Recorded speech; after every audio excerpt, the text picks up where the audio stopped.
ఒరిస్సా మల్కాన్గిరిలో మావోయిస్టులు రెచ్చిపోయారు. మాడా బజార్ సర్పంచ్ కొడుకును కాల్చి చంపారు. దీనికి సంబంధించి మరింత సమాచారాన్ని మా ప్రతినిధి భూపాల్ అడిగి తెలుసుకుందాం. భూపాల్, ఈ ఘటనకు సంబంధించి మీ దగ్గర ఉన్న డీటెయిల్స్ ఏంటి?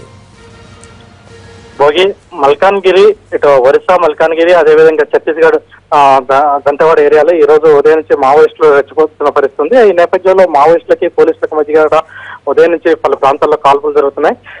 కొద్దిసేపటి క్రితం మల్కాన్గిరి సమీపంలో దాదాపు మల్కాన్గిరికి 36 కిలోమీటర్లు ఉన్న మాడే బజార్ అనే గ్రామానికి ఒక మారుమూల గ్రామం. ఈ గ్రామంలో సర్పంచ్ కొడుకు, అతని పేరు సోము, సర్పంచ్ కొడుకు సోము, దాదాపు 26 సంవత్సరాలు ఉంటాయి. అతన్ని మావోయిస్టులు 2 రోజుల క్రితం కిడ్నాప్ చేసి తీసుకుపోయిన వ్యక్తిని కొద్దిసేపటి క్రితం అతని మృతదేహం మాత్రం సరిహద్దు అడవి ప్రాంతంలో గ్రామస్తులకి కనిపించింది. ఈ విషయాన్ని పోలీసులకు స్పష్టం చేశారు.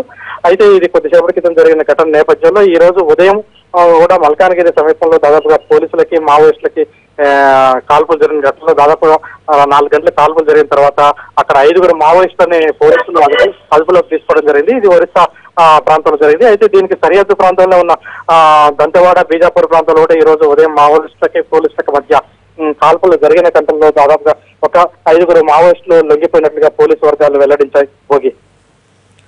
Thank you Bhupal.